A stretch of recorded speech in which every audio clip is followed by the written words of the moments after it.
Hello student, সবাইকে bio বাংলাতে স্বাগত।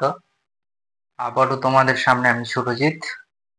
আজকে আমরা পড়ব ক্লাস 10 এর একদম লাস্ট চ্যাপ্টার, অর্থাৎ শেষ অধ্যায়, যেটা হচ্ছে পরিবেশ ও তার সম্পদ এবং তাদের সংরক্ষণ।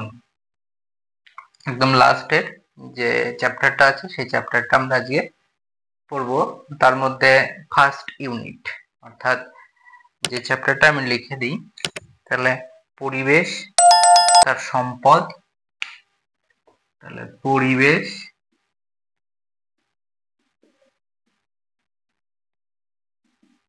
তার সম্পদ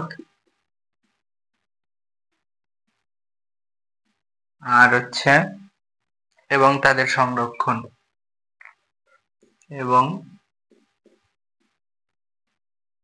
তাদের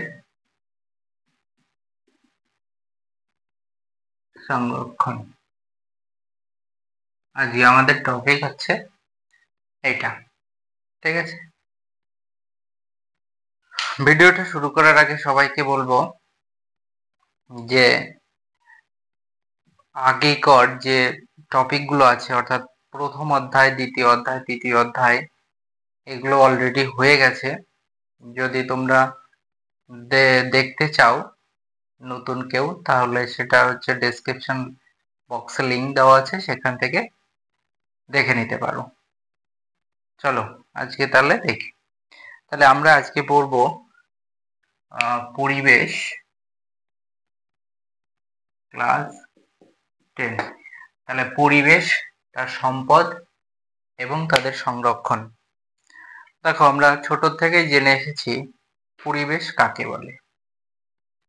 তাহলে আমরা জানতাম যে আমাদের চারিপাশে গাছপালা, পশু পাখি, মানুষজন, ঘরবাড়ি, এই সমস্ত কিছুকে নিয়েই হচ্ছে পরিবেশ গড়ে উঠেছে। কিন্তু সেইটা কিন্তু ছোটবেলায় পড়তাম বা 6-7-এ জানতাম, কিন্তু সেই সংজ্ঞাটা যদি আমরা এখন দেই, পরিবেশ বলতে কি বুঝি, অর্থাৎ আমরা ট্রেনে উঠে গেছি, অর্থাৎ ক্লাস 10-এ পড়ি, শুধু যদি সেই লেভেলের এখন সংজ্ঞাটা দিই তাহলে কিন্তু মানানসই নয়।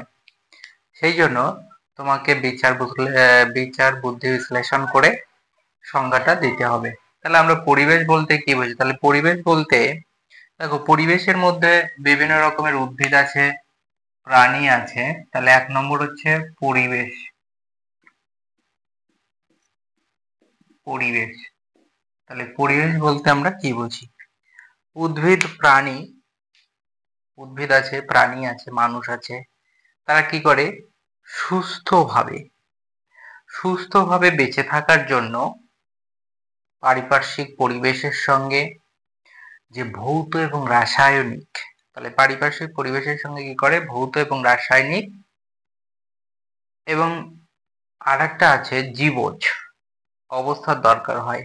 তাহলে পারিপার্শ্বিক পরিবেশের সঙ্গে ভৌত, রাসায়নিক এবং জীবজ যে অবস্থার প্রয়োজন হয়ে পড়ে তাকে আমরা পরিবেশ বলি। তাহলে এবার দেখো, তাহলে পরিবেশ বলতে আমরা কি বুঝছি? পরিবেশ বলতে হচ্ছে উদ্ভিদ, প্রাণী এবং মানুষ সুস্থভাবে বেঁচে থাকার জন্য তার পারিপার্শ্বিকের বিভিন্ন অবস্থা, ভৌত এবং রাসায়নিক ও তার সঙ্গে জীবজ, এই তিনটে ভৌত এবং রাসায়নিক ও জীবজ অবস্থার দরকার পড়ে, তাকে আমরা পরিবেশ বলি। সংজ্ঞাটা আমি লিখে দিলাম না, মুখে বললাম। তাকে আমরা কি বলি? পরিবেশ বলি। এবার পরিবেশের কয় ধরনের হতে পারে? তাহলে পরিবেশের প্রকারভেদ, পরিবেশ সাধারণত হচ্ছে 3 প্রকারের হয়ে থাকে। তাহলে 2 নম্বর কোশ্চেন হচ্ছে পরিবেশের প্রকারভেদ। পরিবেশের প্রকারভেদ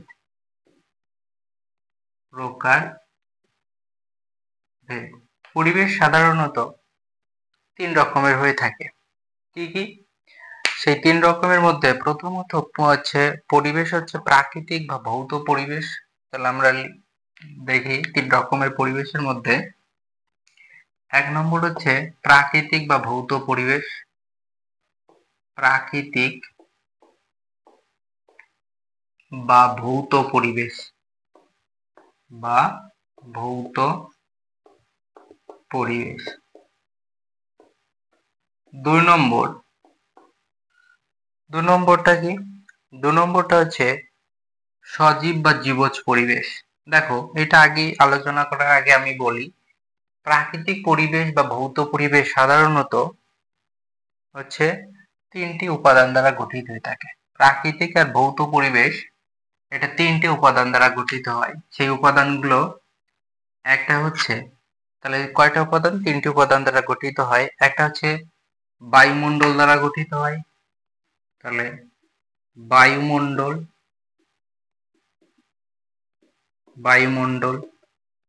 আর একটা হচ্ছে 3টে উপাদানের মধ্যে আর একটা হচ্ছে বাড়িমণ্ডল।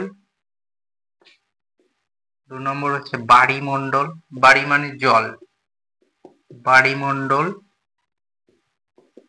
আর 3 নম্বর হচ্ছে শিলামণ্ডল,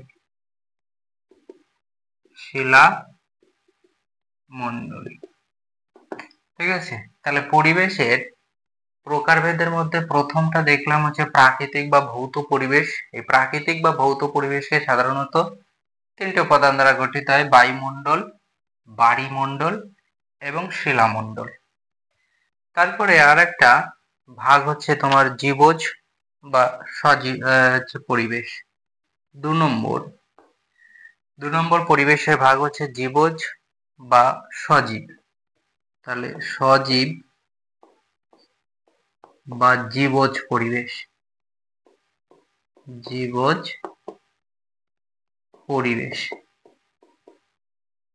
ঠিক আছে।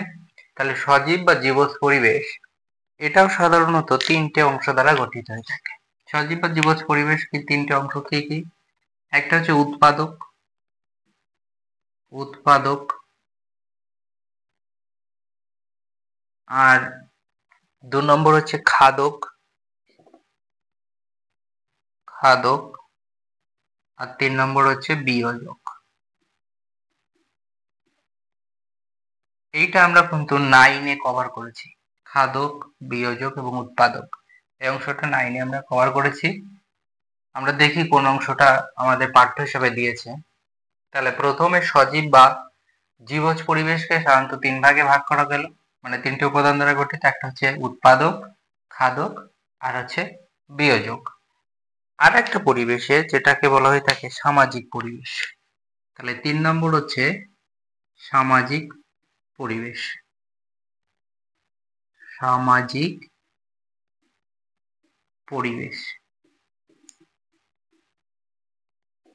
এই সামাজিক পরিবেশটা সাধারণত এটাও 3টে অংশ দ্বারা গঠিত হয়ে থাকে। সামাজিক পরিবেশে কি 3টে অংশ কি কি? একটা হচ্ছে তোমার গোষ্ঠী,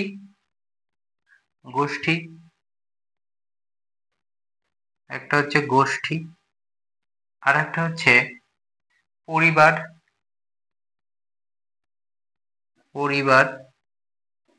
আর একটা হচ্ছে প্রতিষ্ঠান।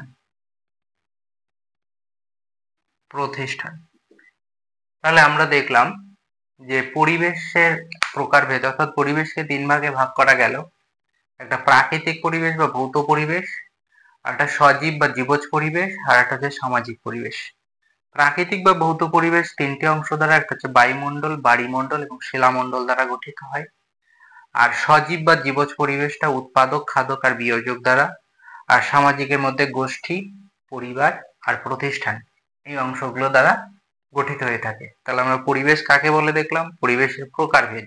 এইবার দেখো পরিবেশের উপাদানগুলো কি কি, অর্থাৎ কি কি উপাদান দ্বারা পরিবেশ গঠিত হয়ে থাকে। তাহলে পরিবেশের উপাদানকে সাধারণত 2 ভাগে ভাগ করা হয়ে থাকে। একটাকে বলা হয়ে থাকে সজীব উপাদান, আর একটাকে বলা হয়ে থাকে জড় উপাদান। তাহলে পরিবেশের উপাদান, পরিবেশের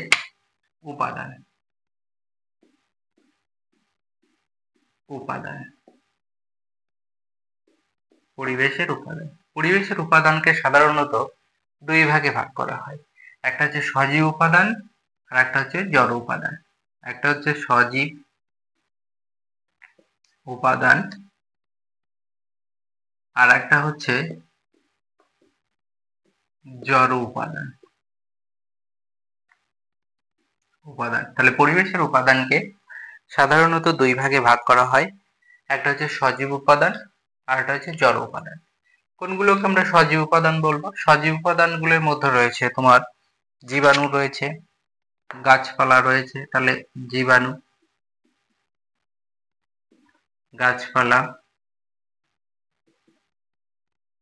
আর কি আছে? আর আছে তোমার হচ্ছে জীবজন্তু। জীবজন্তু এইগুলো নিয়ে সজীব উপাদান গঠিত। তাহলে সজীব উপাদান মধ্যে কোনগুলো আছে? একটা হচ্ছে জীবাণু, গাছপালা এবং জীবজন্তু নিয়ে সজীব উপাদান গঠিত। আর জড় উপাদানগুলির মধ্যে রয়েছে জল, বাতাস, মাটি। জল, বাতাস, মাটি, তারপরে উষ্ণতা, আলো,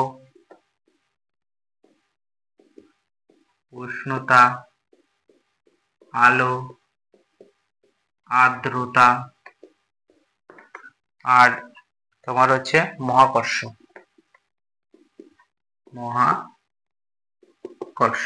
এই কটা উপাদান নিয়ে গঠিত হয়ে থাকে জড় উপাদান। তাহলে আমরা দেখলাম পরিবেশের উপাদান হচ্ছে দুটো, একটা হচ্ছে সজীব উপাদান আর একটা হচ্ছে জড় উপাদান। সজীব উপাদান হচ্ছে জীবাণু, গাছপালা, জীবজন্তু, আর জড় উপাদান হচ্ছে জল, বাতাস, মাটি, আলো, উষ্ণতা, আর্দ্রতা, মহাকর্ষ। এগুলো নিয়ে গঠিত হচ্ছে জড় উপাদান গঠিত হয়ে থাকে। এবার আমাদের যেখানে আমি এগুলো বললাম, তোমাদের যেহেতু আমি একটা পরিবেশ সম্বন্ধে জানছি, তাহলে পরিবেশের বেসিকটা আমাদের জানা দরকার। যদি পরিবেশের বেসিকটা না জানি তাহলে কিন্তু এই চ্যাপ্টারে কিছু মনে থাকবে না, সেই জন্য আমি বেসিকটা একটু বললাম। এইবার জীব ভূ রাসায়নিক চক্র আমরা পড়বো। জীব ভূ রাসায়নিক চক্র। তাহলে জীব ভূ রাসায়নিক চক্র বলতে কি বোঝাচ্ছে? দেখো, হচ্ছে জীবদেহের একান্ত কিছু প্রয়োজন মৌল।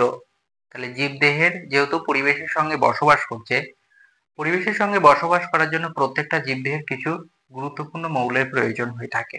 মৌল বা যৌগ, খনিজ লবণ, এগুলোর প্রয়োজন হয়ে থাকে।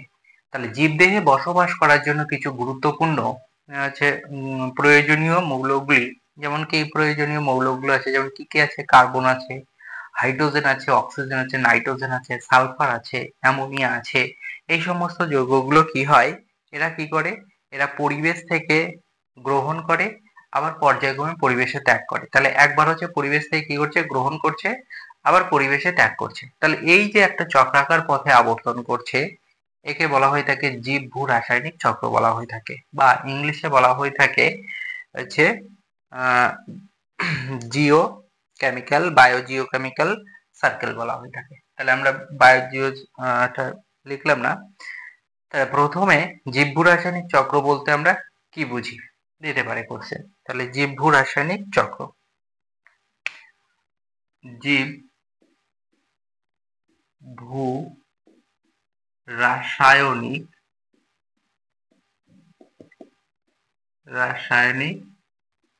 চক্র। তাহলে জীবভূ রাসায়নিক যে চক্র, এই জীবভূ রাসায়নিক চক্রটা হচ্ছে জীবদেহের একান্ত প্রয়োজনীয় কিছু মৌল, carbon, hydrogen, oxygen, nitrogen, sulphur, ammonia, এগুলো কি করে? প্রত্যেকটা উদ্ভিদ হোক বা প্রাণী হোক, তারা কি করে? পরিবেশ থেকে এগুলো গ্রহণ করে এবং পর্যায়ক্রমে আবার পরিবেশে ত্যাগ করে, আবার পরিবেশ থেকে গ্রহণ করে, আবার ত্যাগ করে। তাহলে এইরকম একটা সার্কেল আকারে, একটা চক্রাকার পথে আবর্তন ঘটে চলেছে। সেই জন্য একে বলা হয়ে থাকে জীবভূ রাসায়নিক চক্র। ইংলিশে বলা হয়ে থাকে বায়ো জিওকেমিক্যাল সার্কেল বলা হয়ে থাকে। এই জীবভূ রাসায়নিক চক্রকে দুই ভাগে ভাগ করা হয়ে থাকে। একটা হচ্ছে গ্যাসীয় চক্র, আর একটা হচ্ছে গ্যাসীয় চক্র, আর একটা হচ্ছে তোমার যেটাকে বলা হয় পলল চক্র। পলল চক্র, এই পার্টটা তোমাদের নেই, এই পার্টটা তোমাদের আছে। পলল চক্রটা নেই, মানে ক্লাস 10-এ নেই, 11-এ আছে, 12-এ তো আছেই। আর গ্যাসীয় চক্র এটা আছে ক্লাস 10-এ আছে। পড়ানোর মাঝখানে একটা কথা বলি, আমাদের সে আবার নতুন করে নালন্দা বিশ্ববিদ্যালয় চালু হয়ে গেল, যেটা ধ্বংস করে দিয়েছিল সেই নালন্দা বিশ্ববিদ্যালয় আবার নতুন করে চালু হয়ে অর্থাৎ উদ্বোধন হয়ে গেছে। ঠিক আছে, আচ্ছা আবার পড়াতে ফিরি। দেখো তাহলে জীবভূ রাসায়নিক চক্রের মধ্যে আমরা গ্যাসীয় চক্রটা পড়বো। গ্যাসীয় চক্রের মধ্যে রয়েছে, তোমাদের সিলেবাসের মধ্যে রয়েছে নাইট্রোজেন চক্রটা। নাইট্রোজেন চক্রটা সম্বন্ধে আমরা জানবো। তাহলে আমরা প্রথমে জানবো নাইট্রোজেন চক্র। এবার নাইট্রোজেন চক্র বলতে কি বোঝো? কোশ্চেন যে নাইট্রোজেন চক্র বলতে কি বোঝায়? আমি এক এক করে কোশ্চেন লিখে আর উত্তরগুলো বলি। দেখো কোশ্চেন হচ্ছে নাইট্রোজেন, এখন যেটা পড়বো সেটা হচ্ছে নাইট্রোজেন চক্র। এখানে লিখে দিই নাইট্রোজেন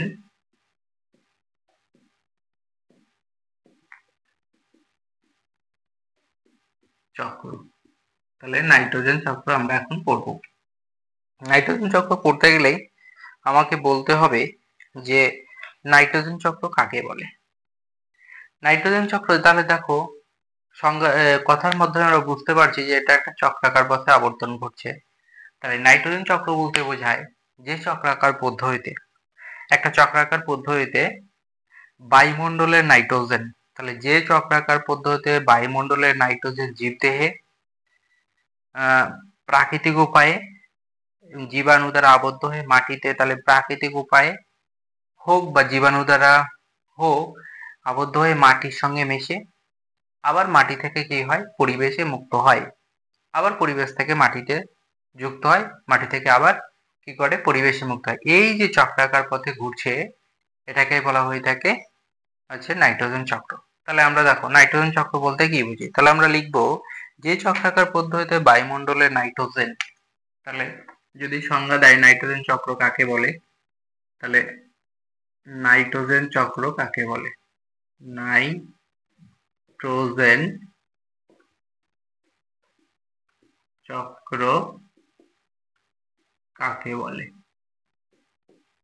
ঠিক আছে, তাহলে আমরা উত্তরটা লিখব যে চক্রাকার পদ্ধতিতে বায়ুমণ্ডলের নাইট্রোজেন প্রাকৃতিক উপায়ে বা জীবাণু দ্বারা, তাহলে যে চক্রাকার পদ্ধতিতে, যে চক্রাকার পদ্ধতিতে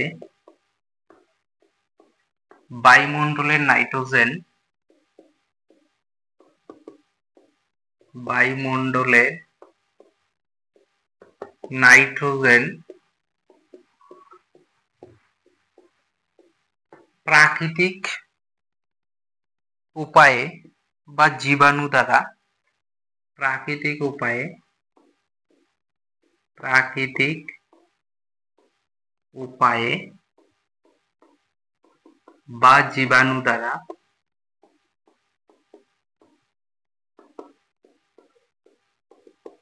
বা জীবাণু দ্বারা কি হয়, জীবাণু দ্বারা আবদ্ধ হয়ে মাটিতে, আবদ্ধ হয়ে মাটিতে মিশে, মাটিতে মিশে, তাহলে জীবাণু দ্বারা বা প্রাকৃতিক উপায়ে আবদ্ধ হয়ে কি হয় মাটিতে মিশে এবং সেখান থেকে জীবদেহে প্রবেশ করে এবং সেখান থেকে জীবদেহে প্রবেশ করে, জীবদেহে প্রবেশ করে।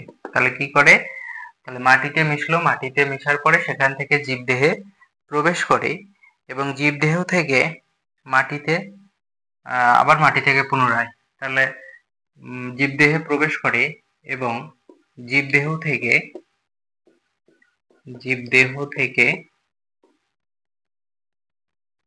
দেহ থেকে মাটিতে এবং মাটি থেকে পুনরায়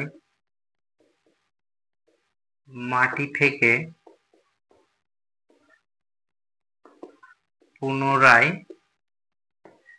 বায়ুতে মেশে এই যে চক্রাকার পদ্ধতি, এই চক্রাকার পদ্ধতিকে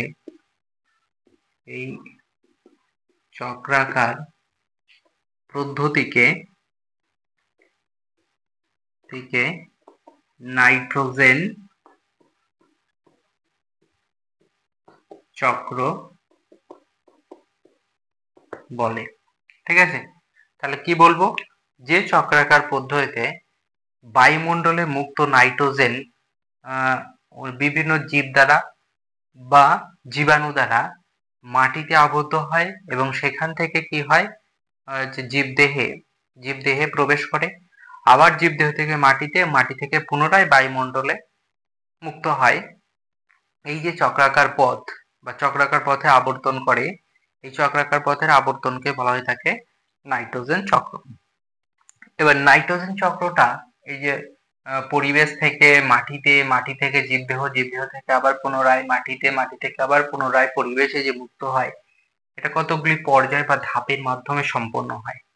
তাহলে এই চক্রটা, নাইট্রোজেন চক্রটা সাধারণত কতগুলি পর্যায় বা ধাপের মাধ্যমে সম্পন্ন হয়ে থাকে। এই নাইট্রোজেন চক্র সাধারণত 5টি পর্যায় বা ধাপের মাধ্যমে সম্পন্ন হয়ে থাকে। তাহলে সেই পর্যায়গুলো সম্বন্ধে জানতে হবে আস্তে আস্তে। তাহলে নাইট্রোজেন চক্রের সাধারণত 5টি পর্যায় সম্পন্ন হয়ে থাকে। কি কি সেই 5টি পর্যায়? তাহলে দেখো, তাহলে নাইট্রোজেন চক্রের পর্যায়, নাইট্রোজেন চক্রের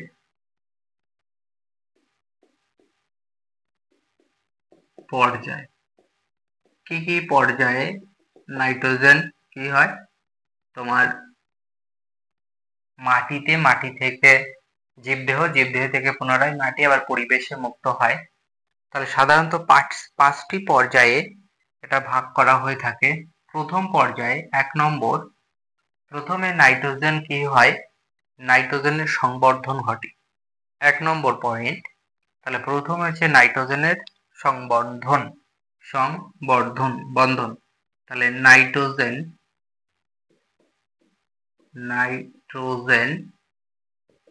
সংবন্ধন, প্রথমে কি হয়, নাইট্রোজেনটা সংবন্ধন ঘটে থাকে। তারপরে কি হয়ে থাকে, তারপরে 2 নম্বর হচ্ছে নাইট্রোফিকেশন।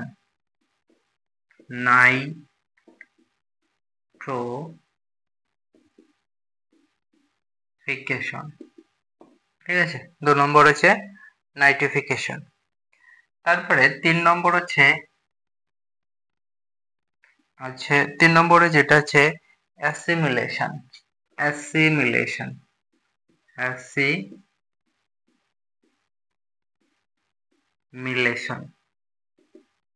দেখো, যে 5টা পর্যায় বললাম সেই পর্যায়গুলো আমি লিখছি। 4 নম্বর হচ্ছে অ্যামিনিফিকেশন। 4 নম্বর হচ্ছে অ্যামিনিফিকেশন।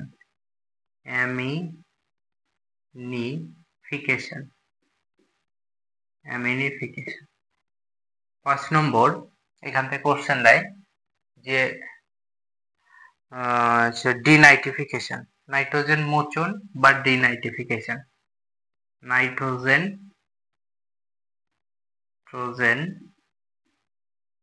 মোচন বা ডিনাইট্রিফিকেশন। ঠিক আছে, তাহলে নাইট্রোজেন চক্রের সাধারণত 5টি পর্যায়ের মাধ্যমে সম্পন্ন হয়ে থাকে। নাইট্রোজেনের সংবন্ধন, তারপরে নাইট্রিফিকেশন, তারপরে হচ্ছে অ্যাসিমিলেশন, তারপরে হচ্ছে অ্যামিনিফিকেশন, তারপর নাইট্রোজেন মোচন বা ডিনাইট্রিফিকেশন। এই 5টি পর্যায়ের মাধ্যমে সম্পন্ন হয়। আমরা এক এক করে আলোচনা করব। তাহলে আমরা আজকে দেখব যে নাইট্রোজেনের সংবর্ধন, সেটা নাইট্রোজেনের সংবর্ধন কি, নাইট্রোজেন সংবর্ধন কি কি ভাবে হতে পারে। তাহলে নাইট্রোজেনের সংবর্ধন হচ্ছে যে প্রক্রিয়ায় পরিবেশের মুক্ত নাইট্রোজেন তোমার কি হবে, নাইট্রোজেন ঘটিত যৌগরূপে মাটিতে আবদ্ধ হবে। মাটিতে আবদ্ধ হবে তাকে নাইট্রোজেন স্থিতিকরণ বলা হয়। এর আর একটা নাম হচ্ছে স্থিতিকরণ। তাহলে যে জৈব প্রক্রিয়ায়, এটাকে আমরা বলবো, তাহলে যে জৈব প্রক্রিয়ায়, যে প্রক্রিয়ায় বায়ুর মুক্ত নাইট্রোজেন সংবর্ধন বা নাইট্রোজেন স্থিতিকরণ বলতে কি বোঝো যদি দেয়, তাহলে যে প্রক্রিয়ায়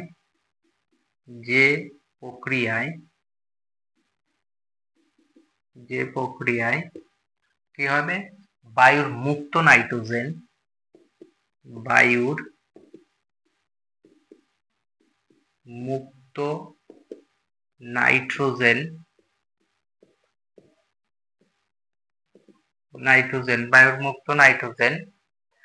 কি হয়, নাইট্রোজেন ঘটিত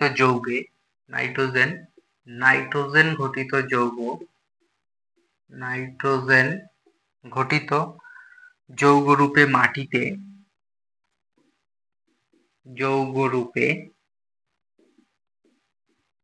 মাটিতে আবদ্ধ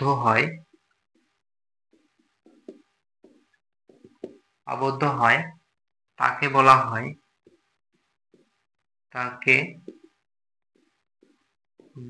হয় নাইট্রোজেন স্থিতিকরণ।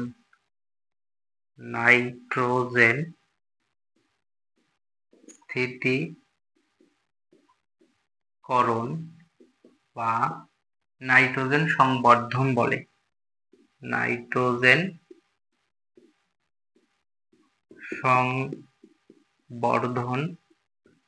বলে। দেখো, যেটা বলার কথা ছিল আগে সেটা হয়তো কোনো কারণবশত একটু ভুলে গেছি। পরিবেশে সাধারণত বিভিন্ন গ্যাসীয় যে পদার্থ আছে তাদের অনুপাতগুলো আগে থেকে বলা আছে। ঠিক তেমনি পরিবেশে নাইট্রোজেনের পরিমাণ হচ্ছে 77.17%।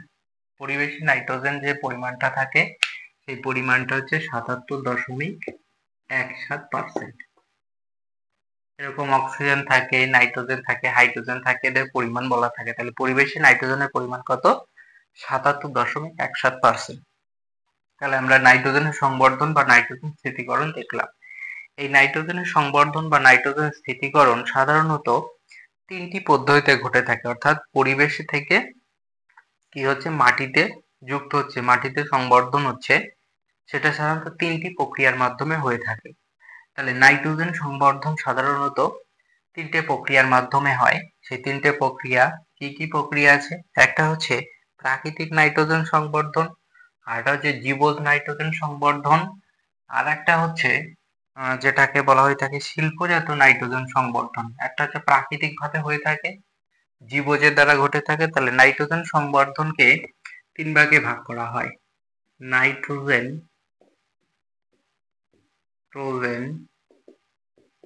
সংবর্ধন 3টি উপায়ে হয়ে থাকে। কি কি সেই 3টি উপায়? সেই 3টি উপায়ে 1 নম্বর হচ্ছে প্রাকৃতিক নাইট্রোজেন সংবর্ধন, অর্থাৎ প্রাকৃতিক ভাবে ঘটে। প্রাকৃতিক নাইট্রোজেন সংবর্ধন,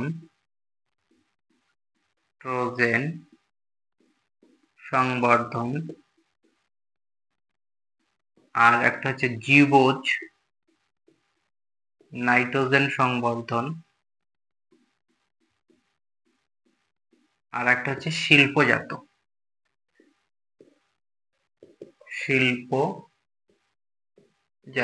অর্থাৎ বিভিন্ন রকম সার আছে, সেই সারের মাধ্যমে মাটিতে নাইট্রোজেন আমরা সংবর্ধন করে থাকি। তাহলে নাইট্রোজেন সংবর্ধন সাধারণত 3টে উপায়ে সংগঠিত হয়ে থাকে। একটা হচ্ছে প্রাকৃতিক উপায়ে ঘটে থাকে, আর একটা হচ্ছে জীবজ প্রক্রিয়ার মাধ্যমে ঘটে থাকে, আর একটা হচ্ছে শিল্পজাত। এই 3টে প্রক্রিয়ার মাধ্যমে পরিবেশের মুক্ত নাইট্রোজেন মাটিতে সংবর্ধন বা যুক্ত হয়ে থাকে। তাহলে আমরা প্রথমে জানবো প্রাকৃতিক নাইট্রোজেন সংবর্ধন। প্রাকৃতিক নাইট্রোজেন সংবর্ধন কিভাবে হয়ে থাকে? তাহলে প্রথমে আমরা দেখব যে প্রাকৃতিক নাইট্রোজেনের সংবর্ধন, অর্থাৎ এটা লিখি, তাহলে নাইট্রোজেন সংবর্ধন,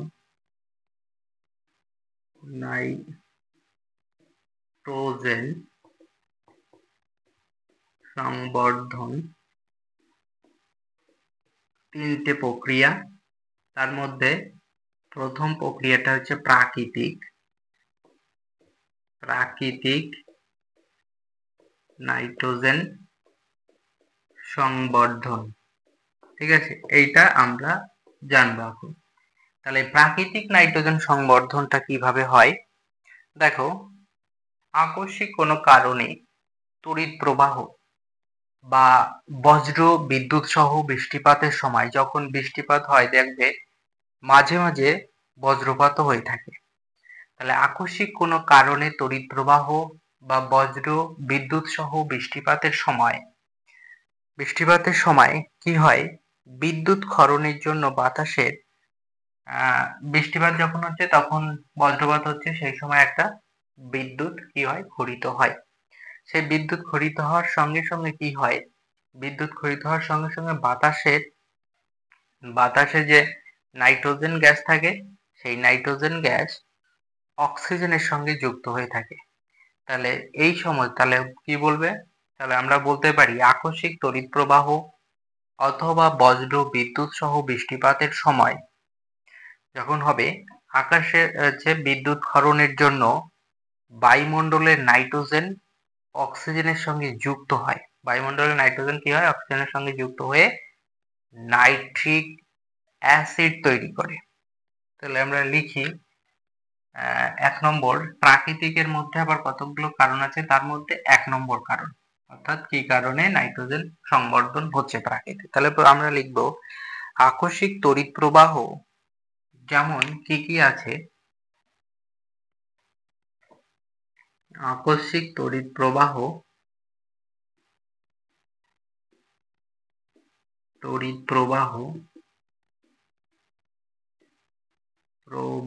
যেমন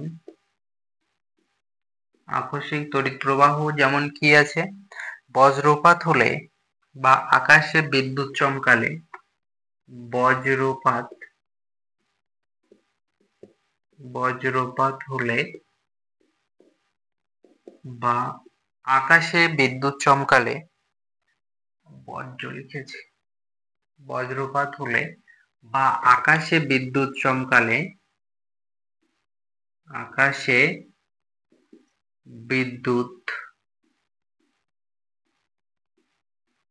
চমকালে কি হয়, তাহলে যেই বিদ্যুৎ চমকাচ্ছে তখন কি হচ্ছে, বিদ্যুৎ ক্ষরণের জন্য বাতাসে, তাহলে বিদ্যুৎ ক্ষরণের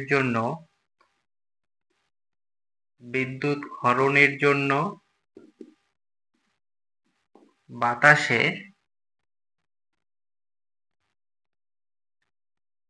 বাতাসে কি থাকে, মুক্ত নাইট্রোজেন অক্সিজেনের সঙ্গে যুক্ত হয়, মুক্ত নাইট্রোজেন অক্সিজেনের সঙ্গে যুক্ত হয়ে কি হয়, যুক্ত হয়ে নাইট্রিক অ্যাসিড উৎপন্ন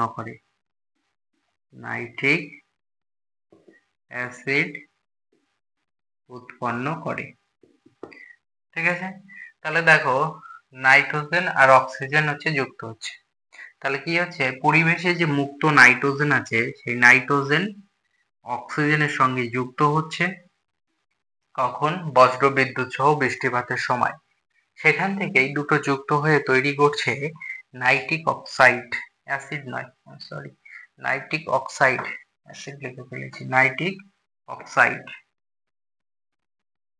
নাইট্রিক অক্সাইড উৎপন্ন করে। তাহলে নাইট্রিক অক্সাইড উৎপন্ন করছে H2NO, নাইট্রিক অক্সাইড উৎপন্ন করছে। তাহলে এই একটা কারণে পরিবেশের থেকে মুক্ত নাইট্রোজেন মাটিতে আবদ্ধ হচ্ছে প্রাকৃতিক উপায়ে। তাহলে যে কোনো তাহলে মুক্ত নাইট্রোজেন অক্সিজেনের সঙ্গে যুক্ত হয়ে নাইট্রিক অক্সাইড উৎপন্ন করছে এবং সেটা পড়েছে মাটিতে মিশছে। তারপরে এই যে নাইট্রিক অক্সাইড উৎপন্ন হলো, দ্বিতীয় পর্যায়ে গিয়ে কি হয়, এই নাইট্রিক অক্সাইডটা আবার বাতাসে অক্সিজেনের সঙ্গে যুক্ত হয়, বিক্রিয়া করে। তাহলে 2 নম্বরে এই যে নাইট্রিক অক্সাইড অর্থাৎ 2NO যেটাকে নাইট্রিক অক্সাইড বলছি 2NO, এই নাইট্রিক অক্সাইডটা আবার কি করে বাতাসে মুক্ত অক্সিজেনের সঙ্গে যুক্ত হয়।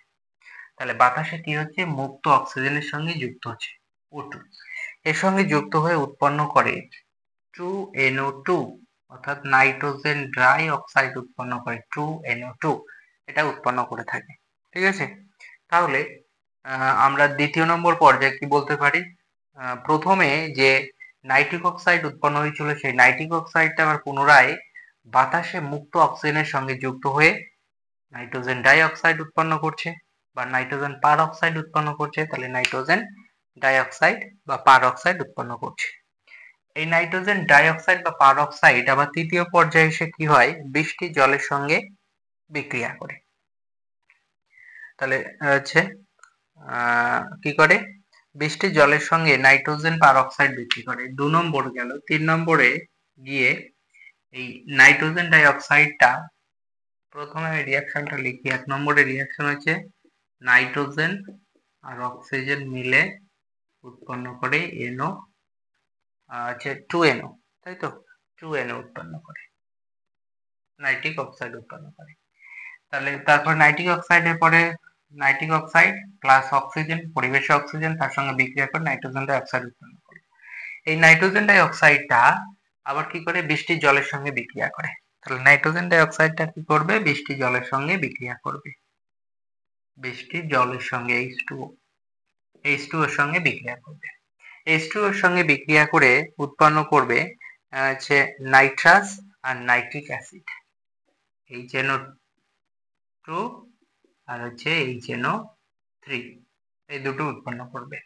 একটা হচ্ছে নাইট্রাস আর একটা হচ্ছে নাইট্রিক। তাহলে প্রথমে নাইট্রোজেন ডাই অক্সাইড বৃষ্টির জলের সঙ্গে বিক্রিয়া করছে, বিক্রিয়া করে নাইট্রাস এবং নাইট্রিক অ্যাসিড উৎপন্ন করছে। এই নাইট্রাস এবং নাইট্রিক অ্যাসিডটা তারপরে কি হয় অ্যাসিড মাটির মধ্যে কি থাকে, মাটির মধ্যে থাকে সাধারণত ক্যালসিয়াম এবং পটাশিয়াম। তাহলে নাইট্রাস এবং নাইট্রিক এরা মাটিতে অবস্থিত ক্যালসিয়াম এবং পটাশিয়ামের সঙ্গে যুক্ত হয়। ক্যালসিয়াম এবং পটাশিয়ামের সঙ্গে যুক্ত হয়ে কি উৎপন্ন করে হচ্ছে মিশে গিয়ে নানা রকম নাইট্রেট যৌগ উৎপন্ন করে। তাহলে এই দুটো যে যৌগ উৎপন্ন হলো এরা সাধারণত হচ্ছে কি কার সঙ্গে যুক্ত করবে, এরা হচ্ছে ক্যালসিয়াম এবং পটাশিয়ামের সঙ্গে। তাহলে এরা হচ্ছে ক্যালসিয়াম আর হচ্ছে পটাশিয়াম, এই দুটোর সঙ্গে যুক্ত হবে। যুক্ত হয়ে তাহলে ক্যালসিয়াম নাইট্রেট, এরা হচ্ছে যুক্ত হয়ে নাইট্রেট যৌগ তৈরি করবে। তাহলে এদের সঙ্গে যুক্ত হয়ে কি যৌগ তৈরি করবে নাইট্রেট